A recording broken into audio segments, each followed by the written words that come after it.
तमाम प्रिय दर्शकों का आज के खास कार्यक्रम में बहुत बहुत स्वागत अभिनंदन। मैं हूं आपके साथ देवभूमि ऋषिकेश उत्तराखंड से डॉक्टर आचार्य आशीष।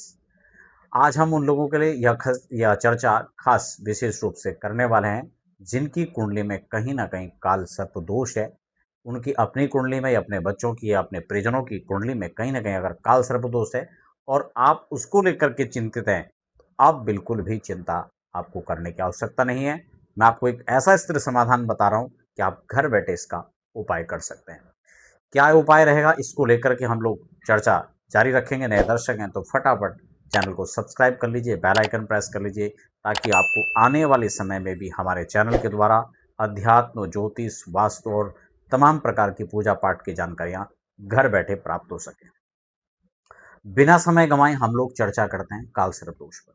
यह काल सर्पदोष होता क्या है, कैसे बनता है, और अगर काल सर्पदोष कुंडली में है तो क्या इसका समाधान है, इसका जो दुष्परिणाम है वो क्या हो सकता है, इसके जो लक्षण हैं वो कैसे विद्यमान है, कैसे आपको दिखाई देंगे, इसके लक्षणों के साथ साथ जो इसका दुष्प्रभाव है, इसकी शांति जो पूजा विधि है वो कैसे है, और खास बात कि अगर इसकी शांति करवा ली तो क्या ये योग खत्म हो जाता है, इसका प्रभाव खत्म होता है, और इसका रिजल्ट कितने दिनों में मिलता है, इसका पूजा विधान कहाँ करना चाहिए, इसमें कितना खर्च आता है, और ये तमाम चीज़ों के साथ साथ हम लोग ये भी समझने का प्रयास करेंगे कि कहीं ना कहीं कई बार ये भी सुनने में आता है कि पितृदोष और काल सर्पदोष को आपस में मिलाकर देखा जाता है।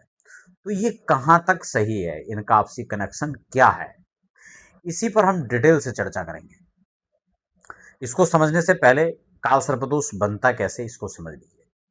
इसमें एक श्लोक है, अग्रे राहुरद्य केतु, राहु और केतु के मध्य में सर्वे ग्रहा मध्य गते। अगर सारे ग्रह आकर के मध्य में विराजित हो जाए, यानी राहु और केतु के किसी भी भाव में बैठे में हैं और एक साइड सारे ग्रह पड़ जाते हैं, तो बड़ा संक्षिप्त है, यह आपका काल सर्पदोष कहलाया जाता है। कुछ लोग आंशिक काल सर्पदोष को लेकर के भी कहते हैं कि आंशिक काल सर्पदोष है। तो मैं आपको बता दूं, आंशिक काल सर्पदोष नहीं होता है। काल सर्पदोष का मतलब काल सर्पदोष है और उसकी व्याख्या यही यहां पर बताई गई है। तो जब ये काल सर्पदोष की व्याख्या है तो फिर जो आंशिक काल सर्पदोष है उसका भी कोई डेफिनेशन होना चाहिए, लेकिन वो नहीं है। तो इसका मतलब क्या है कि काल सर्पदोष है और आंशिक काल सर्पदोष कुछ नहीं होता है। यह केवल आपको भ्रमित करने के लिए है। यदि जो आंशिक काल सर्पदोष बता रहा है उससे सावधान हो जाइए, वो कुछ नहीं है। आपको सीधा सा सूत्र मैंने बता दिया, जहां राहु बैठे हैं आपकी कुंडली में उसको देख लीजिए, और जहां केतु बैठे हैं इसके बीच में 7 स्थानों की दूरी होती है, और उन्हीं 7 स्थानों के मध्य में अगर सारे ग्रह बैठ जाते हैं तो बड़ा संक्षिप्त है, आप वो काल सर्पदोष को समझ लीजिए। क्लियर हो गया। अब यहां पर ये 12 प्रकार से बनता है। क्यों? क्योंकि कुंडली में 12 लग्न होते हैं, 12 राशियां होती है, और उन्हीं 12 लग्नों में जब राहु अलग अलग भाव में बैठता है तो अलग अलग प्रकार के काल सर्पदोष बनता है। इसमें मूल रूप से 12 प्रकार का जो काल सर्पदोष है वो बनता है, जिसमें अनंत, कुलिक, वासुकी, शंखपाल, पद्म, महापद्म, तक्षक, करकोटक, शंखचूड़, घाटक, विषधर और शेषनाग। यह 12 जो नाग हैं, जो सर्प हैं, इन्हीं के नाम पर 12 प्रकार का काल सर्पदोष कहा गया है।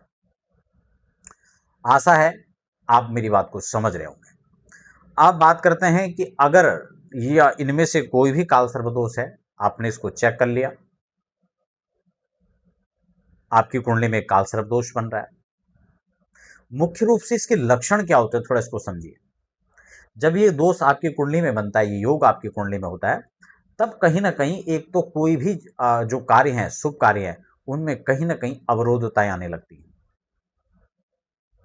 इसीलिए इसके जो ये श्लोक है इसमें लिखा हुआ है, योगो अयम काल सर्पोयम शीघ्रम तो विनाशय। इसके विनाश के लिए इसकी शांति शीघ्र करनी चाहिए, जब आपको पता लग जाए।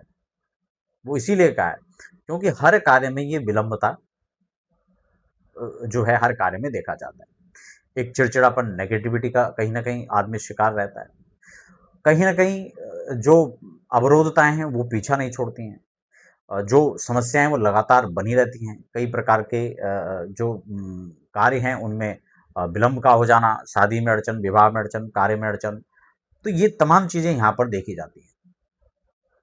और एक विशेष दुष्प्रभाव जो है, जब ये योग कुंडली के अंदर होता है काल सर्प दोष, तो इससे जो अन्य शुभ दोष भी कुंडली के अंदर होते हैं उनमें भी कहीं ना कहीं ये अवरोधता प्रकट करता है, उसके शुभ फल में कमी लाने का काम करता है। तो इसलिए उनकी रुकावटें, इसमें एक बड़ा दुष्प्रभाव है, अड़चन एक बड़ा दुष्प्रभाव है। तो इन तमाम इस कार्य के लिए अस्थिरता जो लाने का कार्य करता है, उसके लिए लिखा है शीघ्रम तम तु विनाशय। इसका शीघ्र विनाश करने के लिए, शीघ्र इसको खत्म करने के लिए आपको क्या करना चाहिए? काल सर्प दोष की शांति करनी चाहिए। अब कई लोगों के मन में आएगा कि भाई बहुत खर्चा होता है, कहाँ करें, कैसे करें, किससे करवाएं? तो देखो, प्रत्येक वर्ष हम अध्यात्म ज्योतिष के माध्यम से लगातार कई वर्षों से श्रावण के मास में इसकी पूजा करवाते हैं। आप उसमें सामूहिक रूप से भी सम्मिलित हो सकते हैं, व्यक्तिगत अलग अलग पूजाएं होती हैं, आप उसमें भी सम्मिलित हो सकते हैं। और वर्ष भर में जो भी शुक्ल पंचमी आती है उसमें आप इसको आराम से कर सकते हैं, चाहे वो कृष्ण पक्ष की हो चाहे शुक्ल पक्ष की हो। इसके अलावा जो त्रयोदशी हो गया, उस दिन आप कर सकते हैं। तो ये कुछ खास समय है, प्रदोष काल में कर सकते हैं। इन दिनों में आप इसका विशेषकर पूजन कर सकते हैं, साल भर में कोई दिक्कत नहीं है। अब आपको इसका दुष्प्रभाव बता दिया। शांति से लाभ क्या होता है? कई बार हमें लगता है कि क्या ये दोष खत्म हो जाएगा जो योग कुंडली के अंदर है। तो मैं आपको बता दूं, कुंडली के अंदर वो योग जो है वो वहां बना हुआ है, वो हट नहीं सकता वहां से। कई लोग ये सोचते हैं कि वही योग हट जाएगा, नहीं।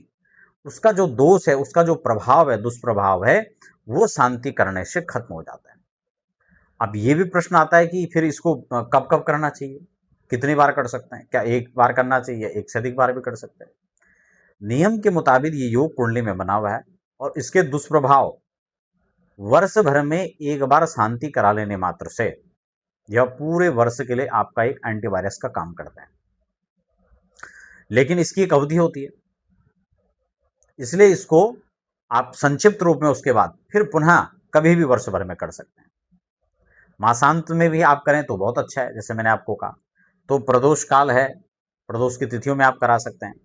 करना क्या है, इसमें भगवान शिव की पूजा मुख्य रूप से होती है, सर्प की पूजा होती है। भगवान के गणों का जब पूजन होता है, आपने देखा होगा उसमें सर्प की पूजा भी, विशेषकर उन तमाम नागों की पूजा होती है जो उसमें विशेषकर जिस भाव में, जिस योग में यह काल सर्प दोष बन रहा है, उसका विशेषकर इसमें पूजन, पूजा की जो विधि है, वैदिक विधि, उसके हिसाब से होता है।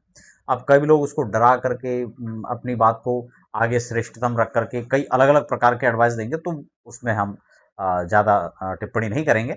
लेकिन मूलतः यह इसका पूजा विधि है, इस हिसाब से होता है। अब हम जो प्रश्न रहता है कि भाई कहाँ करना चाहिए इसको, क्योंकि आजकल मार्केटिंग का ज़माना है। अगर हमने कह दिया कि इसी स्थान पर होगा और हमने उसका विस्तृत रूप से प्रचार प्रसार किया, तो लोगों को लगता है कि नहीं, यहीं पर होना चाहिए। क्योंकि आजकल जो है, समझने के लिए किसी भी चीज़ को हमारे पास समय तो है नहीं, तो हमें पूरी भेड़ चाल वहीं चली जाती है। इसलिए ध्यान रहे, यह पूजा किसी भी तीर्थ में आप करवाएं तो अतिश्रेष्ठ है। तीर्थ में भी गंगादि पुण्य नदियां हैं, गंगा, यमुना, सरस्वती, इनके तट पे करवाएं तो बहुत अच्छा है। संगम तट पे करवाएं तो अच्छा है। इसके अतिरिक्त किसी भी प्रसिद्ध शिवालय के अंदर जहां नियमित पूजा पाठ वैदिक विधि से होता है, उस शिवालय में आप करा सकते हैं। तो ये निश्चित नहीं है कि यहीं पर कराना है। मैं नाम में ऐसा नहीं कर रहा हूँ, बहुत सारी जगह होड़ मची रहती है कि नहीं जी, आपको त्र्यंबकेश्वर में ही कराना है, उज्जैन में ही कराना है, काशी में ही कराना है। तो ये मैं आपको पहले स्पष्ट कर चुका हूँ, ठीक है ना। क्योंकि आप वहाँ उस स्थानों में भी कर रहे हैं, तो त्र्यंबकेश्वर में अंदर मंदिर में नहीं होगा ये पूजा। आप चाहे कोई कितना भी उसका प्रचार करे, अंदर तो वहाँ पूजा होने से रहा। काशी विश्वनाथ में आप वहाँ अभिषेक कर नहीं सकते, वहाँ पे आपका ये होना नहीं है। अगर हो सकता है, करवा सकते हैं आप, तो बहुत अच्छी बात है, फिर तो कोई दिक्कत नहीं, क्योंकि आजकल पैसा सब कुछ करवा सकता है। तो इस हिसाब से आप उन स्थानों में कर सकते हैं, तो इससे अच्छा क्या हो सकता है, बहुत अच्छी बात है। तो मूल रूप से जो विधि है मैंने आपको बताया। कितने दिन का करना चाहिए? दिन में इसमें ये कि अगर आप जप संख्या उसके साथ रख रहे हैं, महामृत्युंजय या सर्प गायत्री आदि का जप करवा रहे हैं, तो वो कितने भी दिन में आप संख्या के हिसाब से उस जप को करके आप करवा सकते हैं। अब बात आती है खर्चा कितना होगा। भाई खर्चे का तो सीधा सा मतलब है आप कहाँ कर रहे हैं। जैसे कि मैंने अभी कहा, आप किसी ज्योतिर्लिंग के अंदर कर रहे हैं तो वहाँ कितने की रसीद कटेगी हमें नहीं पता। लेकिन मूलतः है किसी भी काम को हम करते हैं तो उसका खर्चा निर्भर करता है उसकी क्वालिटी पर, उसकी क्वांटिटी पर। अगर आप कहीं भी आपको कहें कि हाँ जी एक रोटी की कीमत कितनी हो सकती है, तो रोटी की क्वालिटी पर निर्भर करेगा और रोटी आप कहाँ से खरीद रहे हैं इस पर निर्भर करेगा। ठीक इसी प्रकार से पूजा पाठ है, आप पूजा पाठ किससे करवा रहे हैं और कहाँ पे करवा रहे हैं, इस पर निर्भर करेगा। तो खर्च भी उसी हिसाब से उसका निर्भर करता है। कोई विशेष खर्च नहीं है कि बहुत ज़्यादा कोई खर्चा होगा, क्योंकि जिस हिसाब की पूजा उस हिसाब से उसका खर्चा है। अब हम इसकी कुछ सामग्रियाँ हैं जो हम आपको नोट करवा देते हैं। अगर आप खुद इसको करना चाहें, 2 विधियाँ इसकी हो सकती हैं, या तो आप इसको खुद करें या किसी वैदिक आचार्य की सन्निधि में करें। अगर इस प्रकार की समस्या है तो आप निश्चित रूप से आपको परेशान होने की आवश्यकता नहीं है। मैं आपको स्टेप दर स्टेप बताऊंगा कैसे यह दोष खत्म हो सकता है। और उससे भी अच्छी बात कि अगर आप खुद इसका जो है उपाय करना चाहते हैं तो सटीक सरल उपाय मैं आपको बताने वाला हूं। घर बैठे आप कैसे इसका समाधान कर सकते हैं, इसकी सामग्रियां क्या हैं, उसको आप सबसे पहले नोट कर लीजिए और फिर मैं आपको अंत में पूजा विधि भी समझाने वाला हूं। आपको कुछ विशेष सामग्री नहीं है। अगर आप किसी वैदिक आचार्य की सन्निधि में कर रहे हैं तो आपको पूरा इसका जो विधिवत पर्चा है वो आपको बना करके दे देंगे, आप पूरी सामग्री लेकर के आ जाएंगे, उसकी पूरी व्यवस्था होती है और तद अनुरूप वहाँ पूजा होता है। लेकिन अगर आप खुद घर बैठे करना चाह रहे हैं, इसका नियम ये भी है कि आप वर्ष भर में इसकी पूजा एक बार जरूर कर लें। एक बार वैदिक विधि से करवा लें किसी आचार्य की सन्निधि में, और उसके बाद खुद घर बैठे करें। तो आपको कैसे करना है, पहले पूजन की कुछ सामग्री है उसको नोट कर लीजिए। बहुत विशेष कुछ सामग्री नहीं है, आपको श्रीफल लेकर के आ जाना है, नारियल जिसको हम कहते हैं पूजा का, रोली मोली धूप अगरबत्ती दीपक ये सब व्यवस्था कर लेनी, लौंग है इलायची है, आप नोट कर सकते हैं इस सामान को, ठीक है ना। जनेऊ है, पंचामृत की सामग्री हो गई, दूध हो गया, दही हो गया, घी हो गया, शहद हो गया, शक्कर हो गया। पंचमेवा आप जो मेवा है उनको आप लेकर के आ सकते हैं। आम के पत्ते पीपल के पत्ते आदि पंच पल्लव आप ला सकते हैं, कलश में काम आएगा आपका, ठीक है ना। फल फूल और मिठाइयाँ इसका प्रबंध आप कर सकते हैं। कुछ हवन सामग्री में आप गुग्गल आदि है, लोबान है, बेलगिरी है, ये आप विशेषकर रख लीजिए, है ना। लौंग इलायची है। इसके अलावा कुछ पत्र हैं जैसे बेल पत्र है, भांग का पत्र है, धतूरा है, उसके पुष्प आदि हैं, फल है, आप इसको ले लीजिए। और इसके साथ साथ आप युग्म सर्प का जोड़ा, यानी नाग नागिन का जो जोड़ा होता है वो चांदी का हो तो बहुत अच्छा, नहीं तो तांबे आदि का या कुश आदि का ही बना करके आप पूजन कर सकते हैं। 12 कलश की आवश्यकता इसमें पड़ेगी जिनमें आप अलग अलग सर्पों को स्थापित करेंगे, कलश पूजन होगा और उसके बाद आप इसमें पूजन करके उनका अंतिम में विसर्जन करेंगे। यहाँ पर एक चीज मैं आपको बता दूं, ये सामग्री आपने नोट कर लिए, अब हम आगे चलते हैं, विस्तार से उसको समझने का प्रयास करते हैं। और अगर आप घर में ही कर रहे हैं तो पूजा कैसे करना है उसके लिए भी आप थोड़ा सा संक्षिप्त में समझ लीजिए। आपको कुछ नहीं करना, आप आचमनी करेंगे, ये आचमन करके पवित्रीकरण करके आसन शुद्धि करेंगे। उसके बाद संकल्प लेंगे, हो सके तो किसी गुरु के सानिध्य में पहले इसको समझ लीजिए एक बार करने से पूर्व। ये तो संक्षिप्त में आपको समझा रहा हूँ, आप उस हिसाब से कर सकते हैं। एक चौकी बनाइए, उसमें गणेश अंबिका को स्थापित करिए, उनका पूजन करें। ओमकार में भगवान शिव का, महालक्ष्मी का, षोडश मातृका, सप्तकृत्य मातृका, वास्तु आदि का ध्यान करें और नवग्रहों का पूजन करें। उसके बाद इन सर्पों का कलश स्थापन करके और फिर सर्पों का पूजन करने के पश्चात आप जो है इनका विधिवत प्राण प्रतिष्ठा पूजन करके भगवान शिव का रुद्राभिषेक करके, रुद्राभिषेक करने के बाद आप इन जो सर्प है इनका विधिवत पूजन करने के बाद इसे चलते हुए किसी नदी में आप प्रवाहित कर दें। तो ये संक्षिप्त विधि